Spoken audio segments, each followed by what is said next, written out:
Thanks to your engagement and determination.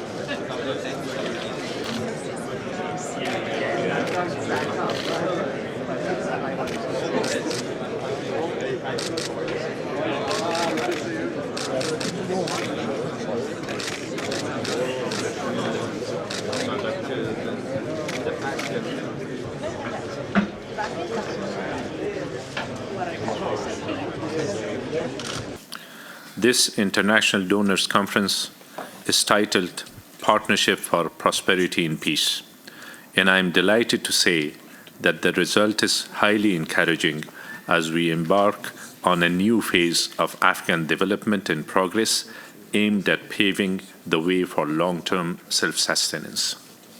On behalf of every peace and progress-loving Afghan man, woman, and child, I thank all participating delegations, your governments and peoples, the United Nations, and major international organizations represented here for standing by the Afghan people at this crucial moment.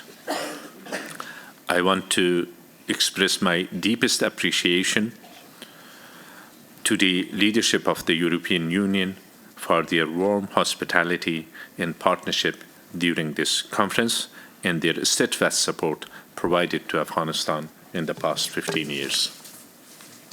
As we saw, the Brussels Conference on Afghanistan would not have been complete without active participation of many other stakeholders, regional representatives and non-governmental organizations, including women and youth, whose discussions and input enriched our deliberations and outlook into the future.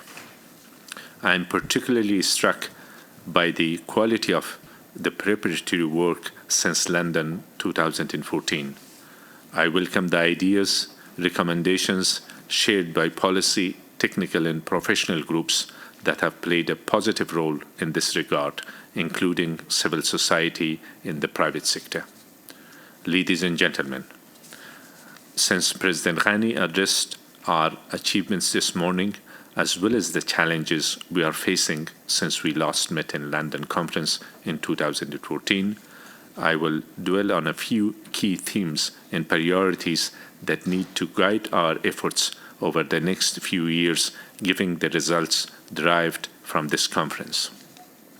I am heartened to see the international community and donor nations treat Afghanistan as a multi-year and long-term aid partner, knowing full well that we are very much focused on self-reliance.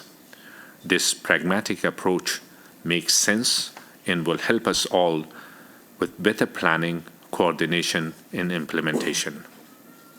The pledges made over the past few hours are very impressive and encouraging. They send a very clear message of hope and support to the Afghan people. At a time when many in our country worry about security threats, economic hardship, political challenges, and regional uncertainty, mixed with destructive meddling. This is very welcome news from our friends and allies who are also preoccupied by several other global hotspots and demands made on scarce resources. Ladies and gentlemen, yesterday we held two important side events.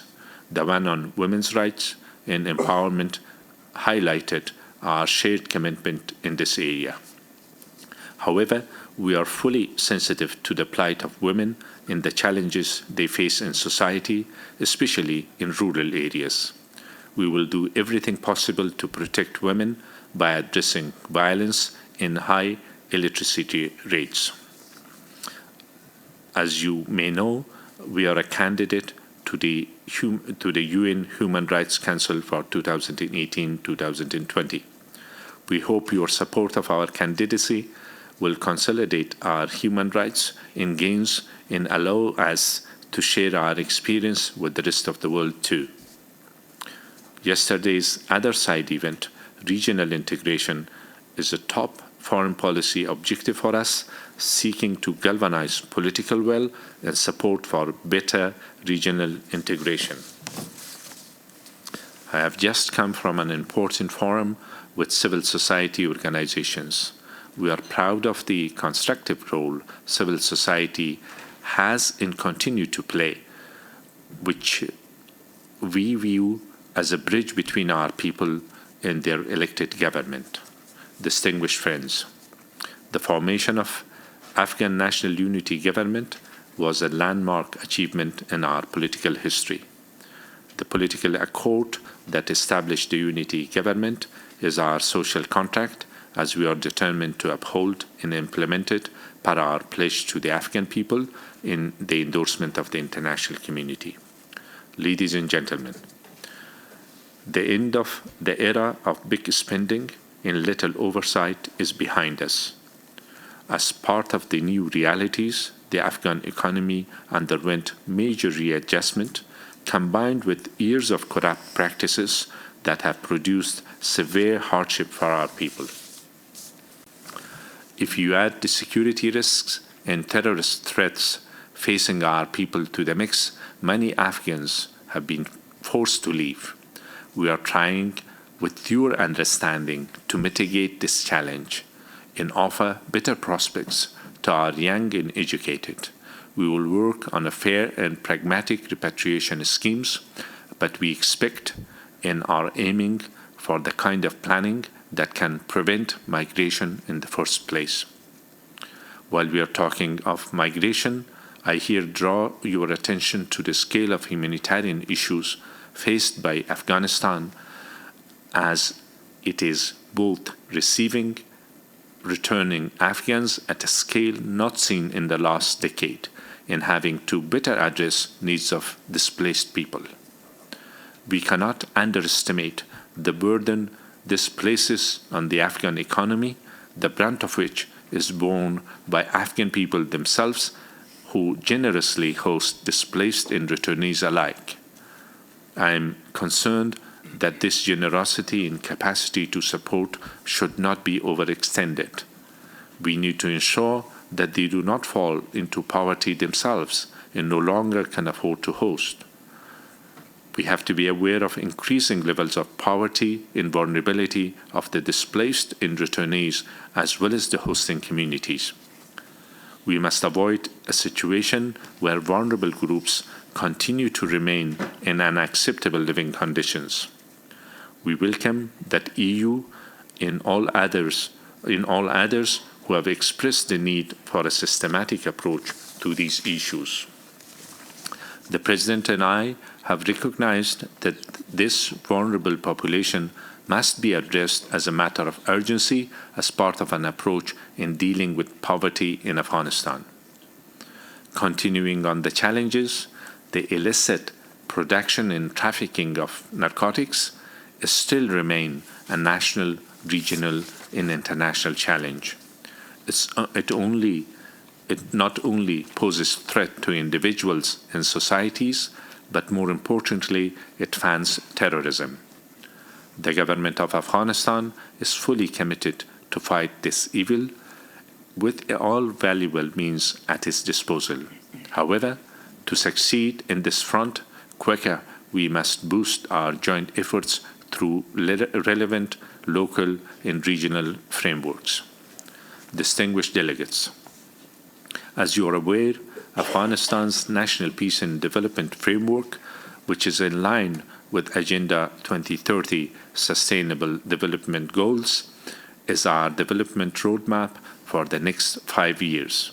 We will ensure that the framework provides equal development opportunities across all provinces through national priority programs that work and are result-oriented.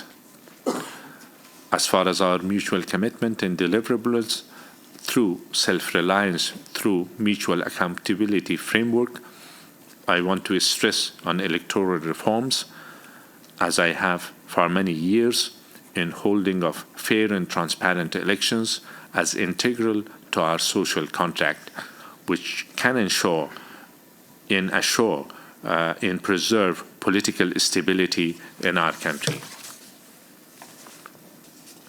While our brave soldiers, security institutions are defending the sovereignty of Afghanistan and the rights of our people, at the same time, I repeat the call by the unity government on those groups who are fighting against us in using violence. The door remains open for talks and negotiations, and recent agreement with Mr. Hikmatyar is a good example that could serve as a model for the future agreements. I here obliged to praise and appreciate the role played by our partners in support of our security institutions, the historic decisions in Warsaw to continue multi-year commitment in support of our security forces are highly appreciated. It's again this morning. It was a moment it was a historical moment when President Ghani mentioned this as a moment of silence to honor the sacrifices made alongside our security forces by many friends from all around the world. Dear friends, the President and I will be going back with very good news from the Brussels conference. It's not all about monetary pledges or technical assistances that are very much welcomed.